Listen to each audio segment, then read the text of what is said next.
জমানার একজন বড় বুজুর্গ ছিলেন হুসাইন আহমদ মদনী রহমতুল্লাহ। কে নাম না শুনছে হযরত মদনীর?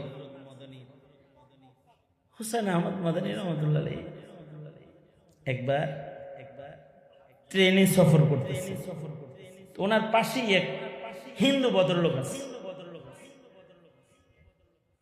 হিন্দু ভদ্রলোকের বাথরুম ধরছে। ট্রেনের যে বাথরুম আছে টয়লেট, এটাই গেছে টয়লেট করতে, যাইয়া দরজাটা খুইলা ফট করে দরজাটা লাগায় আবার বইয়া বসে। তার মানে হের চিন্তা হইল বাথরুমের যে দশা, এতে বাথরুম করার চাইতে সিটে কাপড় মাখানো ভালো।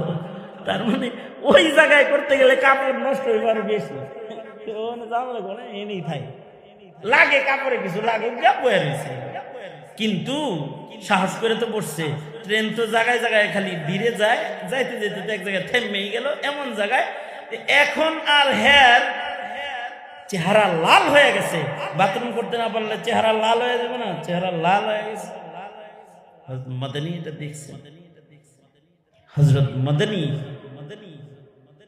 মুলতানের এক শহরে যাচ্ছেন, উনি এক মাহফিলে শরীক হওয়ার জন্য।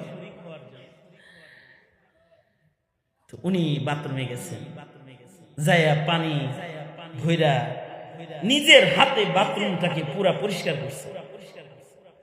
পরিষ্কার কইরা তারপরে হেরে আয়া কয়,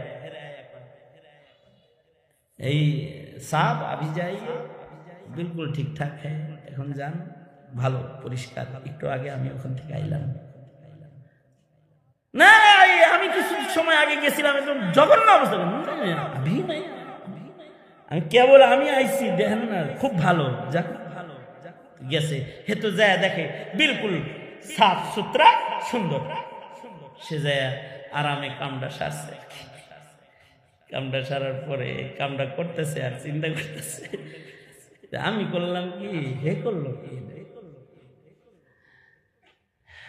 ওখান থেকে বাথরুম খালি পরে নাই, হ্যাঁ কুফুরিও পড়ে গেছে বাথরুমের সাথে। আর কি বুঝেন নাই কথা?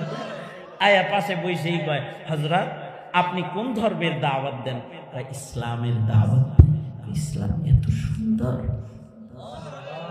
এত সুন্দর, আমাকেও কলমা পড়াও না, আমাকে কালেমা পড়ায় দাও না।